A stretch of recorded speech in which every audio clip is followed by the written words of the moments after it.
Hi friends, मैं कौशल पांडे आप सभी का एमपीएसपी यूपीएससी एंड जुडिशरी के डिजिटल प्लेटफॉर्म पे स्वागत करता हूं। आज से हम भारतीय नागरिक सुरक्षा संहिता 2023 यानी बीएनएसएस 2023 के लिए एक लेक्चर सीरीज को हम शुरू करने वाले हैं। इस लेक्चर सीरीज में हम पूरे बेयर एक्ट को हम कवर करेंगे, यानी बीएनएसएस में जितने भी सेक्शंस दिए गए हैं उनको हम वन बाय वन एक एक करके हम उसको कवर करने वाले हैं। जैसा कि हम सभी को पता है कि 1 जुलाई 2024 से भारतीय नागरिक सुरक्षा संहिता को लागू किया गया है। तो आज हम यहाँ पर एक नई यात्रा की शुरुआत करेंगे जिसमें बीएनएसएस 2023 यानी भारतीय नागरिक सुरक्षा संहिता 2023 में जितने भी सेक्शंस हैं उनको हम एक एक करके पूरे सेक्शंस को हम पढ़ेंगे। और जैसा कि तो आज हम इसमें हम भारतीय नागरिक सुरक्षा संहिता के सेक्शन 1 को कवर करने वाले हैं। सेशन को शुरू करने से पहले इस संहिता के संबंध में कुछ बेसिक इन्फॉर्मेशन को हम शेयर करना चाहते हैं।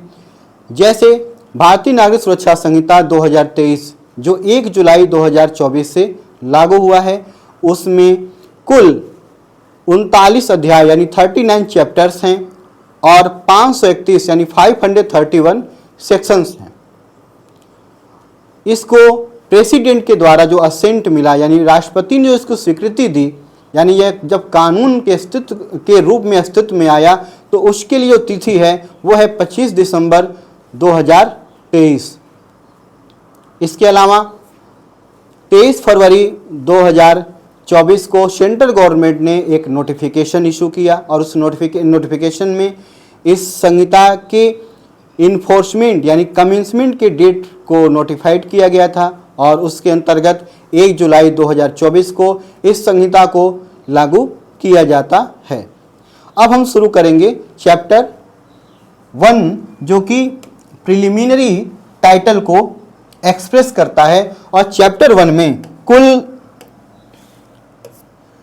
5 सेक्शंस दिए गए हैं और आज हम सेक्शन 1 को कवर करने वाले हैं। सेक्शन 1 को जब हम पढ़ते हैं, जो इसका टाइटल पढ़ते हैं, तो वहां पे लिखा गया है short title extend and commencement. यानी जो सेक्शन 1 है वह इसके शॉर्ट टाइटल को बताता है, इसके एक्सटेंड को बताता है, इसके कमेंसमेंट को बताता है। यानी इसका संक्षिप्त नाम बताया जाएगा, इसके विस्तार को यानी कहां पर यह लागू होगा, किन क्षेत्रों में लागू होगा और इसको कब से लागू किया जाएगा। तो हम इस यात्रा की शुरुआत करते हैं। सबसे पहले हम देखेंगे कि जो सेक्शन 1 है उसमें 3 सबसेक्शंस को दिया गया है।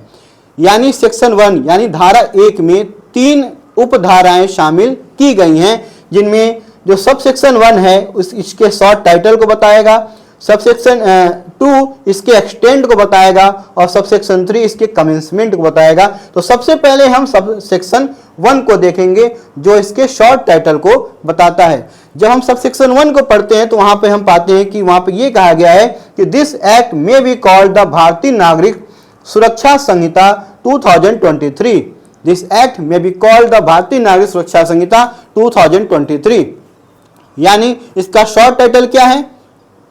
यहाँ पे सबसेक्शन 1 को जब हम पढ़ते हैं तो हमें पता चलता है कि यह अधिनियम जिसे भारतीय नागरिक सुरक्षा संहिता 2023 कहा जा सकेगा, यानी भारतीय नागरिक सुरक्षा संहिता 2023 यही इसका संक्षिप्त नाम है यानी शॉर्ट टाइटल है। और ये हमको पता चलता है सबसेक्शन 1 से। सेक्शन 1 के सबसेक्शन 1 में इसके शॉर्ट टाइटल को दिया गया है। अब हम बढ़ते हैं सबसेक्शन 2 की तरफ।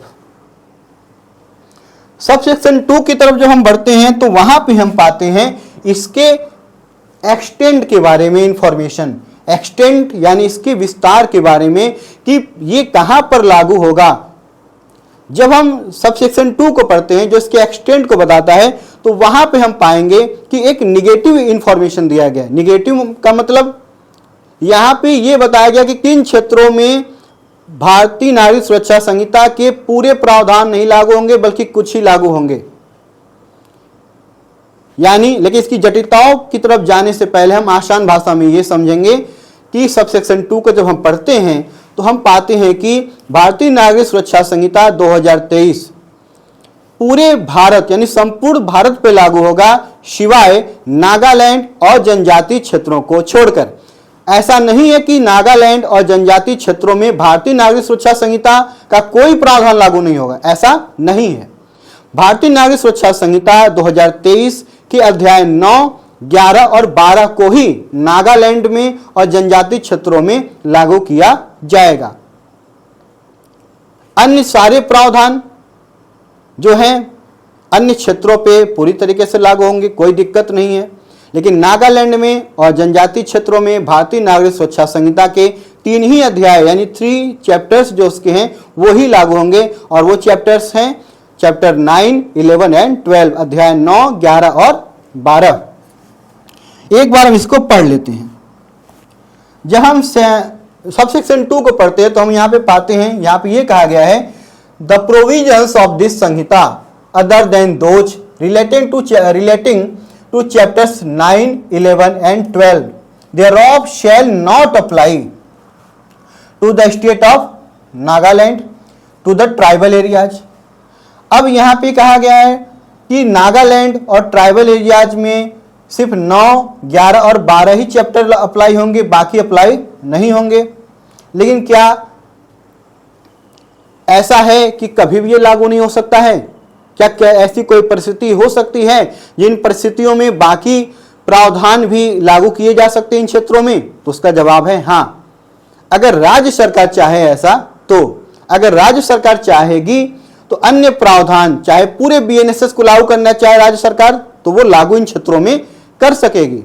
इन क्षेत्रों में की जब बात करते हैं यानी नागालैंड ट्राइबल एरिया की जब बात करते हैं, तो अगर राज्य सरकार चाहे तो पूरे नागालैंड में और जो भी ट्राइबल एरिया जिनको जिनको शामिल किया गया पूरे इन क्षेत्रों में लागू कर सकेगी, या इनके कुछ हिस्सों में लागू करना चाहे तो भी राज्य सरकार ऐसा कर सकती है।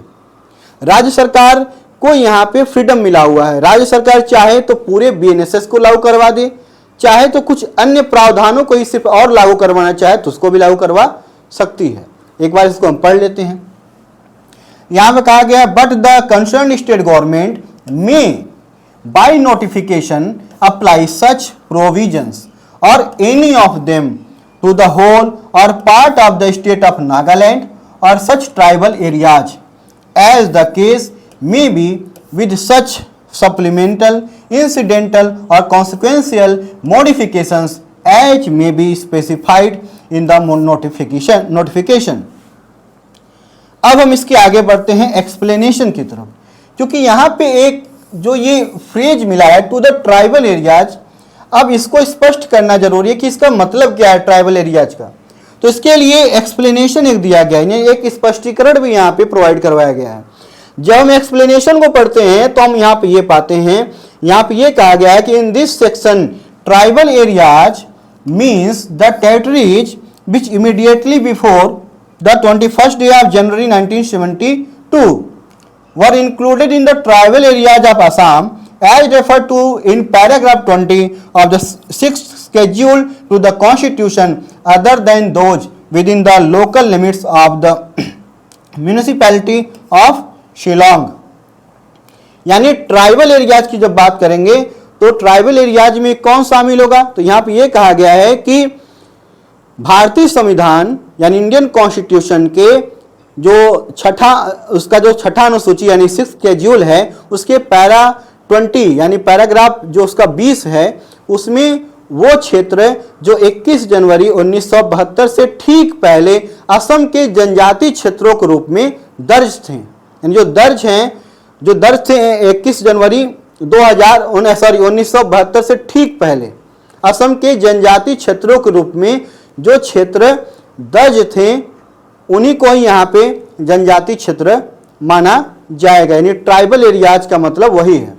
लेकिन यहाँ पे एक और बात स्पष्ट किया गया है, जिनमें local limits of the municipality of Shillong को शामिल नहीं किया गया है। शिलोंग का जो म्यूनिसिपैलिटी का जो लोकल लिमिट्स है उसको यहाँ पे शामिल नहीं किया गया है।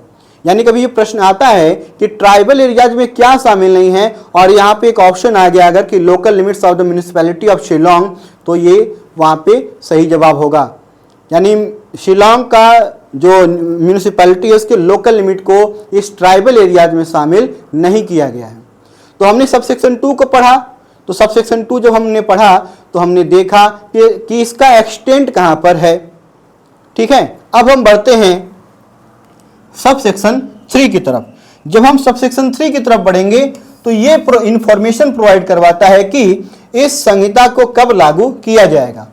यहां पे कहा गया it shall come into force on such date as the central government may by notification in the official gazette appoint, यानी जो केंद्रीय सरकार है, सेंट्रल गवर्नमेंट है, जब वो नोटिफिकेशन अपनी जो उसका ऑफिशियल जो उसका गैजेट है उसमें वो क्या करेगी, नोटिफिकेशन, यानी वो एक नोटिफिकेशन इशू करेगी, उसमें बताएगी कि किस तारीख से किस डेट से इस संहिता को लागू किया जाएगा। और इसके लिए एक तिथि है 23 फरवरी 2024।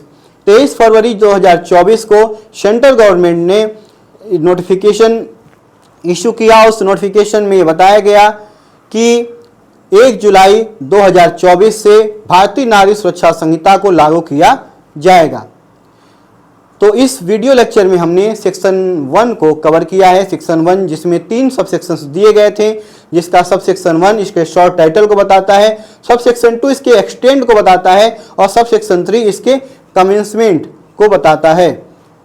तो इस वीडियो लेक्चर में हमने इन तीनों को देखा। एक बार फिर से हम इसको रिपीट करते हैं, कुछ जो इसके इंपॉर्टेंट डेट्स हैं उनको देखते हैं। 25 दिसंबर 2023 को राष्ट्रपति ने जो हमारा भारतीय नागरिक सुरक्षा संहिता है उसको राष्ट्रपति के द्वारा स्वीकृति प्राप्त हुई थी।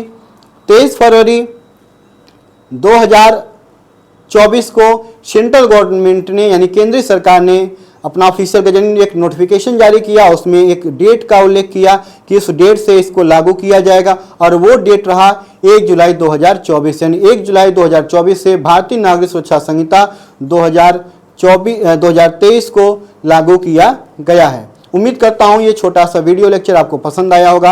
अब हम अगले वीडियो लेक्चर में सेक्शन 2 को कवर करेंगे, जो भारतीय नागरिक सुरक्षा संहिता 2023 के लिए परिभाषाओं को स्पष्ट करता है। परिभाषाओं का मतलब क्या है कि भारतीय नागरिक सुरक्षा संहिता 2023 में जो कुछ ऐसे विशेष शब्द हैं उनका मतलब क्या है। जो पूरी संहिता को जब हम पढ़ेंगे कुछ ऐसे शब्द हम पाएंगे जिनके बारे में हमें धारा 2 यानी सेक्शन 2 में डेफिनेशन, एक जो डेफिनेशंस दिए गए हैं और उन डेफिनेशंस को हम पढ़कर उसका वो मतलब समझते हैं कि उन शब्दों का क्या मतलब होगा। तो अब अगले वीडियो लेक्चर में हम सेक्शन 2 को कवर करेंगे। उम्मीद करता हूँ ये वीडियो लेक्चर आपको पसंद आया होगा। अगर ये वीडियो लेक्चर आपको पसंद आया हो तो सबसे पहले हमारे चैनल को सब्सक्राइब करें, साथ ही इस वीडियो को ज़्यादा से ज़्यादा शेयर करें और अपने जो भी सजेशंस हैं उसको कमेंट बॉक्स में ज़रूर लिखें। धन्यवाद।